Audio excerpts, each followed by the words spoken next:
How to get rid of bent grass on home lawns. Bent grass is a broad term applied to many species of grass. Creeping bent grass is common, highly invasive and spreads particularly well in spring. It can infiltrate and destroy the root system of a current lawn quickly. Killing the bent grass in the early spring will curtail any large growth of the grass. An herbicide containing glyphosate is the most common solution to creeping bent grass. While non-selective, glyphosate will remove the bent grass and allow you to restore your lawn through reseeding. Things you will need: herbicide glyphosate, plastic spray bottle.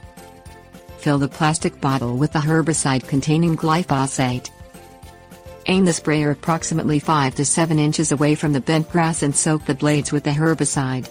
Be sure to spray approximately 4 to 5 inches outside the growth of bent grass to kill spreading roots. Allow the herbicide to break down the grass for 1 to 2 weeks and monitor the progress. If necessary, reapply the herbicide.